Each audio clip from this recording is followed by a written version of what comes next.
Yeah. Thank you so much, Kirsten and the STEMA team, for your dedication and support. So, our first speaker is someone who plays an important role in today's event and this community. Jasmine, the founder of Name Wellbeing Limited. Jasmine's talk, Belief, Coding and the Mind, explores how our inner beliefs shapes our emotions, our confidence, and even our ability to connect with others. She helps people unlock limiting beliefs and find freedom through self awareness and healing. Please join me in welcoming Jasmine.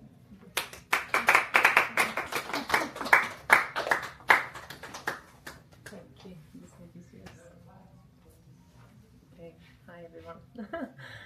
Thank you, Tanusha, for inviting me today. Obviously, I work in the space and helped Tanusha to kind of bring everyone together in this space. And then you very kindly asked me to speak. Me and Tanusha have some interesting conversations. We talk deep about business, the mind, healing, well-being. Whenever we connect, we kind of have very interesting conversations. And yeah, it's just an honor to be speaking here, so thank you. I was thinking about what to share today, and I suppose obviously I want to talk about belief coding because that's something that I have come across in my time of healing and my time of working on myself.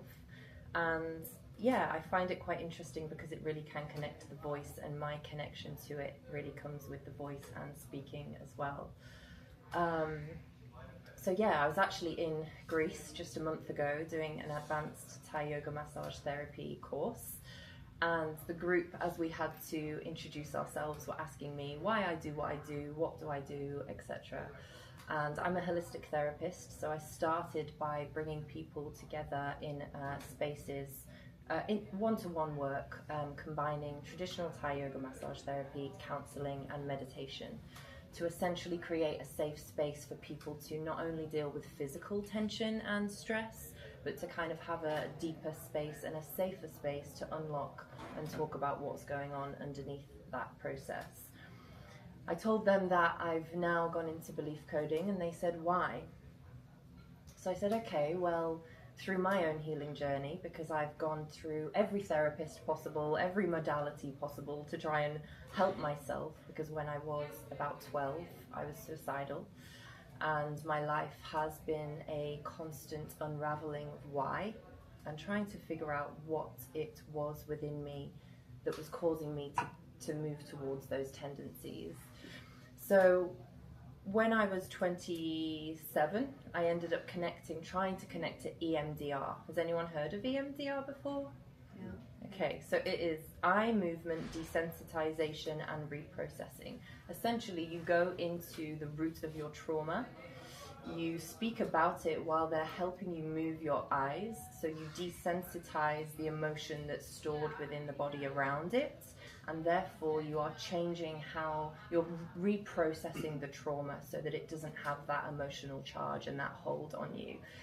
And because I was, 27, I'd done all the healing, I'd done all the modalities, and I was still finding myself having intense emotional reactions to things that shouldn't make me feel like that.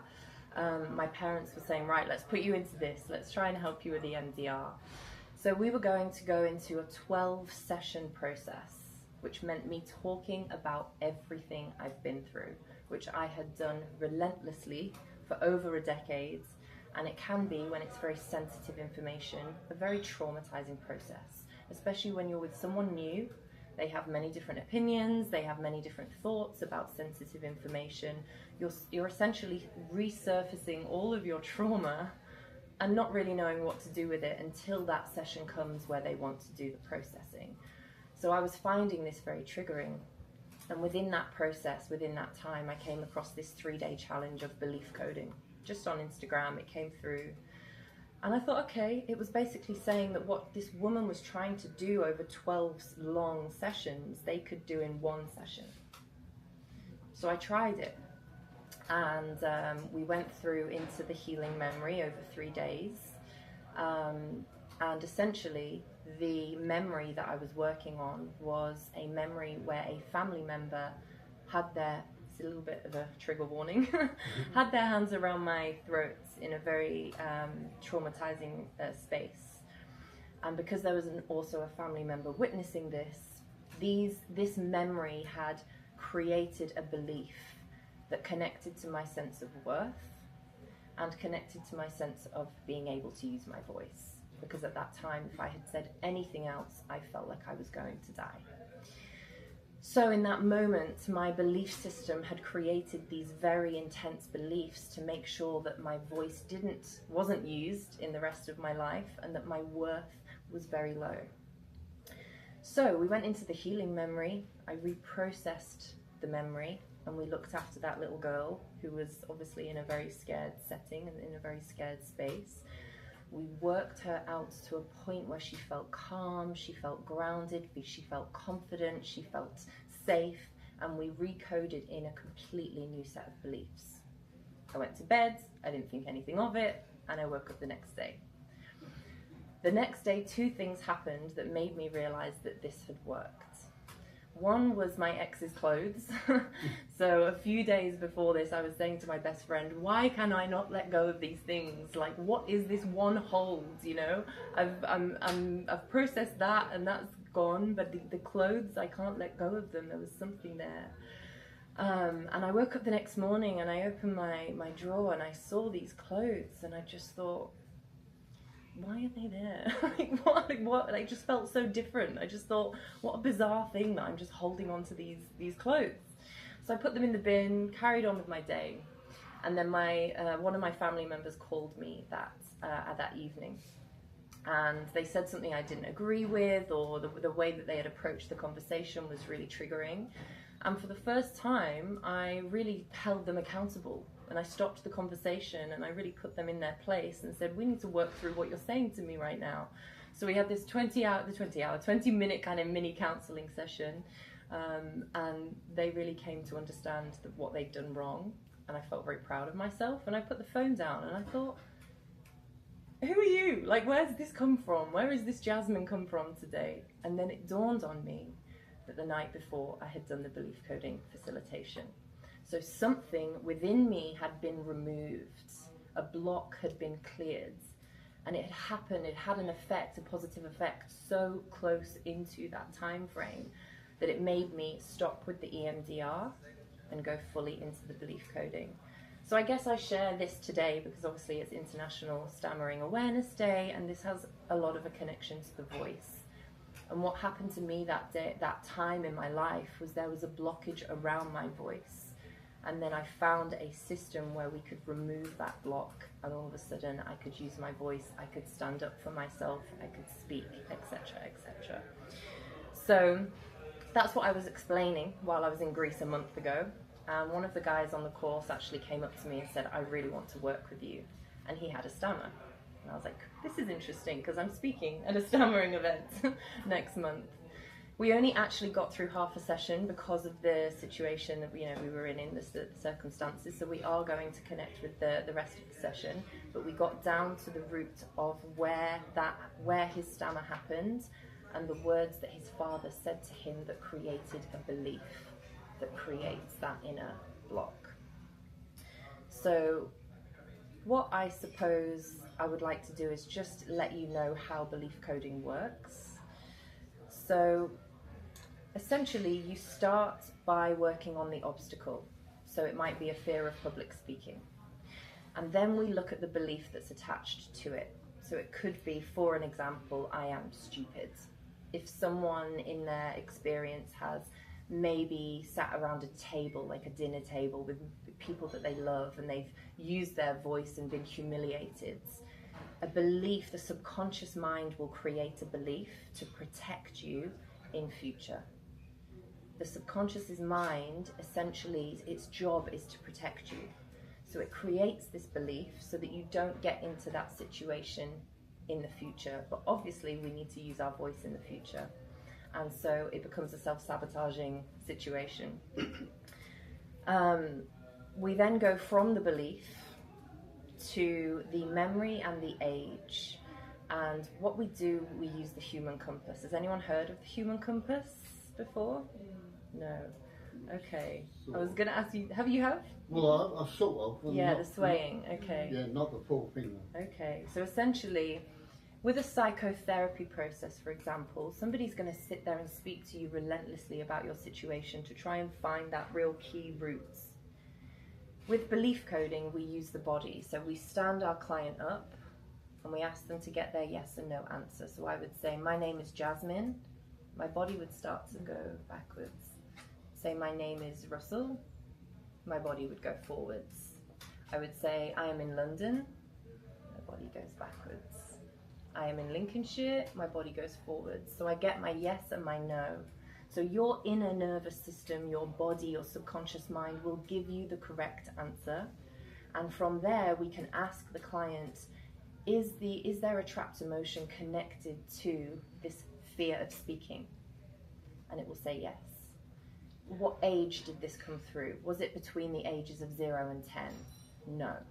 Was it the ages of between 10 and 20? Yes. So we get from the problem, we get to the age and the memory, and then we go into the memory and we recode the beliefs after the healing process.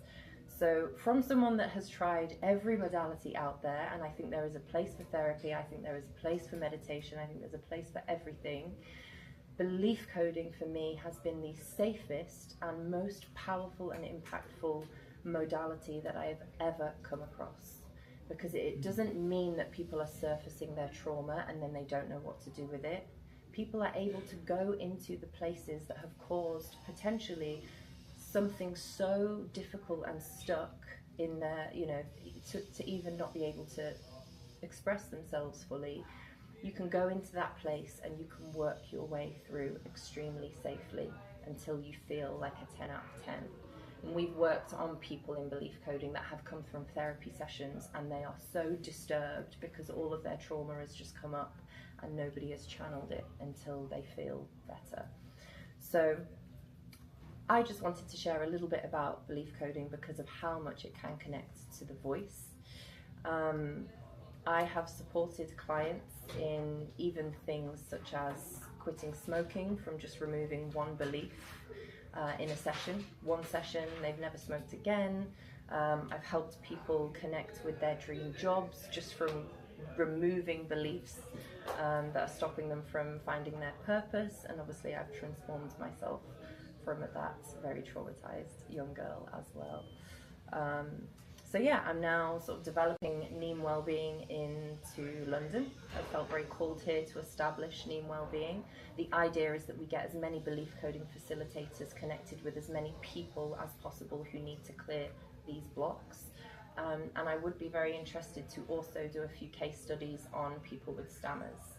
So I just want to put that out here as well, that if anybody would like to experiment with the stammer and with this work, even if you have people sort of on the other sides of you, that I would be more than willing to work with a few people to just really see how much work can be done with people who've potentially gone through trauma and are now finding that there's an effect of that that's like changing their life. So yeah, I would love any support with Neem Wellbeing moving forwards. You can find me on Instagram, neem.wellbeing.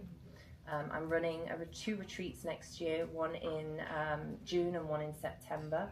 So we will be going through meditation practices, we will be going through belief coding processes for each person. You're more than welcome to connect with those. And yeah, I offer one-to-one work as well, so we'll see how that goes in London. Thank you very much. And I invite you again for a small token of appreciation to get it from Tanisha. Perfect, thank you. Oh, I have to do that. Sorry, I didn't realise that. Thank you very much. Thank you for speaking. Thank you, Tanisha.